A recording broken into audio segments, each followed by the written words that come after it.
I'm saying that everything that happens in a business that's based off of pretend that seems like a setup is.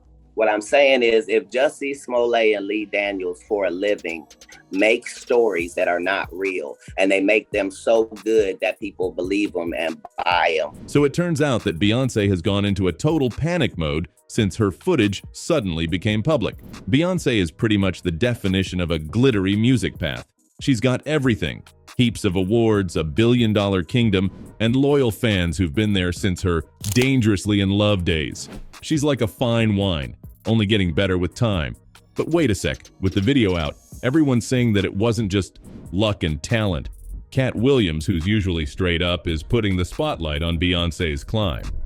In a heart-to-heart with Carrie Champion, Katt didn't sugarcoat anything. He shared some behind-the-scenes dirt on how the music biz really works. Katt points out that what we think are lucky breaks or career-defining mishaps are actually all planned out. Take the famous Super Bowl incident with Janet Jackson, for instance. Katt suggests that while these moments seem spontaneous, there's always someone cashing in. In Janet's case, her rep took a dive, but Justin Timberlake's career didn't miss a beat. Katt's not convinced it's all just happenstance. So in all of these situations, there's a business involved and there's real money involved and somebody's benefiting from this thing that looks like, oh, that just happened. Nah, no way. Katt's dropping a truth bomb, making it clear that in the chaos of showbiz, there's always a money angle. Someone's cashing in on the drama.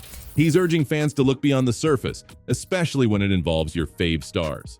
The reality might be less than glamorous, and yep, this includes Queen Bey herself.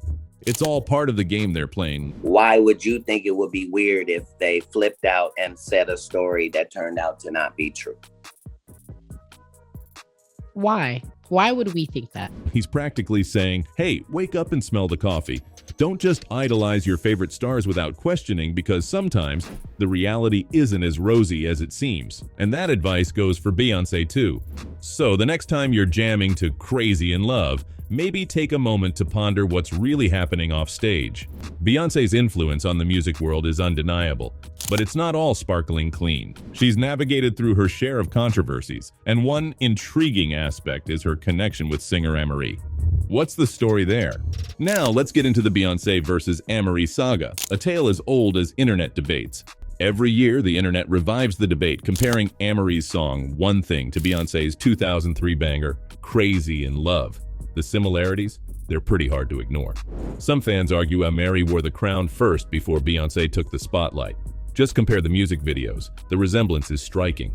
This has sparked discussions, with some fans suggesting that Beyoncé might have played a role in cutting Amerie's music career short. For those not in the loop, Amerie, a Korean-American singer with a distinctive voice and go-go style, made waves in the early 2000s. Her big break came with the 2005 hit One Thing, which snagged her several prestigious nominations, including a Grammy for Best Female R and B Vocal Performance in 2006. Amerie's life changed when she teamed up with a DC club promoter, which eventually led her to producer Rich Harrison. Their first meeting? A McDonald's parking lot, where Rich shared his beats and Amerie sang along. This impromptu session kicked off a fruitful collaboration. Amerie herself said in a 2002 interview that working with Rich always sparked something great. Together they created hits that even inspired heavyweights like J.Lo and, of course, Beyoncé. Amerie seemed poised for stardom, her tunes even catching the ears of the industry's top dogs. But just as her career was catching fire, a roadblock appeared. Her label was nitpicking over One Thing, demanding it be more impactful. Despite Amerie and Rich Harrison's efforts, Columbia Records was tough to please. It took half a year of tug-of-war before the track could shine, but that wasn't the end of the troubles. When fans noticed One Thing and Beyoncé's Crazy in Love sounded a bit too similar, the Beyhive rushed to defend their queen, claiming Beyoncé's hit was first. But wait a minute, Rich Harrison, the genius behind both songs, had Crazy in Love up his sleeve before moving to Beyoncé's side. And as soon as Beyoncé stepped into the scene around the same time as Amerie, Amerie's spotlight started to fade. Coincidence? Some fans didn't think so. Rumors swirled that Amerie was being intentionally pushed out, even suggesting Beyoncé played a part in sabotaging her. Despite Beyoncé being a newcomer, she had the industry's moguls backing her, leaving Amerie in a tough spot. The Bayhive, ever loyal, quickly debunked the rumors, pointing out that Crazy in Love hit the scene 2 years prior to Amory's track. They argued that without Beyoncé's success, one thing might have never made it out. They had a point, but the plot thickens. Both Beyoncé and Amory shared a connection through Rich Harrison, a sought-after producer who'd worked with legends like Mary J. Blige and Toni Braxton. When Beyoncé's dad, Matthew Knowles, also a big name in the business, introduced her to Harrison, eyebrows raised. Fans speculated that Beyoncé teaming up with Harrison was no fluke, but a deliberate move to sideline Amory. It looked like Matthew Knowles was the puppet master behind this chess game. Now, so what's the scoop with Tiffany Red and her fearless shout-outs about the music biz? Tiffany doesn't hold back. She's dishing out gossip nonstop. And yes, even Queen Bey is in her sights. Is because there is a precedent that's set. The reason why I called out Beyonce is because Beyonce is the Michael Jackson of our generation. Tiffany claims that Beyoncé's been snagging credit for songs she hasn't penned herself. And she's not just stirring the pot without proof, she claims to have the evidence. What's the deal with Beyoncé? Tiffany's putting her on blast for allegedly pocketing up to 30% of the songwriting credits and publishing rights, all without contributing creatively. That's throwing some serious shade, particularly when you're sitting on the throne of the music world. It's like Amory trying to grab back what she believed was rightfully hers, but by then Beyoncé was already soaring. So the debate about who dropped their song first is a bit wobbly. Remember, Katt's insight on the unpredictability of the music industry? Here's a juicy bit. Producers might sit on goldmine ideas for ages until the perfect artist strolls by. Rich Harrison let it slip that Crazy in Love was one of those gems, kept in the dark until the stars aligned. In an MTV chat, Harrison revealed he had this killer hook, sampled from a 1970 tune, and he knew it was a hit in the making. But here's the twist. He didn't rush to pitch it, waiting instead for Beyoncé to show interest.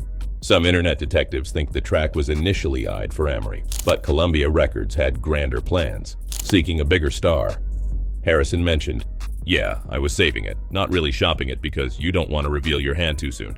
It could leave a bad taste." So although Beyoncé didn't directly mimic Amory's vibe, she possibly snatched the chance right from under her.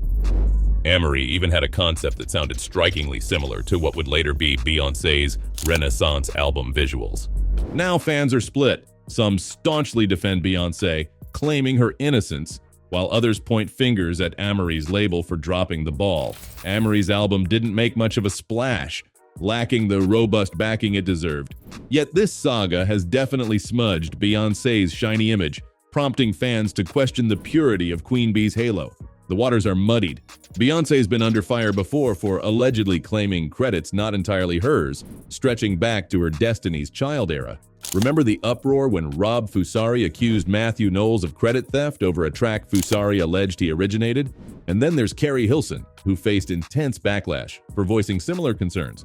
Even Future chimed in, claiming he wasn't credited as deserved for his work on Drunk in Love, a track he says he wrote. The controversy underscores a tangled web of credit, creativity, and clout in the music industry, leaving fans to sift through the noise. What was the record Beyonce did after or before Renaissance? Those writers are being exploited. Those writers' time is not paid for. Their services are not paid for. Their contribution to the sound recording is not paid for. Taking her frustrations to Instagram, she voiced her concerns, directly calling out Beyoncé for not compensating songwriters as they should be. She hinted that Beyoncé's chances of winning a Grammy for Album of the Year might improve if she began rightfully paying her songwriters instead of withholding their publishing rights, rumored to be between 15% to 30%. She pointedly noted, "By the way, Grammys don't pay the bills." She also talked the NDAs, which Tiffany suggests are why more individuals aren't coming forward about Beyoncé's questionable tactics. Despite these barriers, she remains undaunted in sharing her insights. So what do you think? Is there more to Beyoncé's story than meets the eye?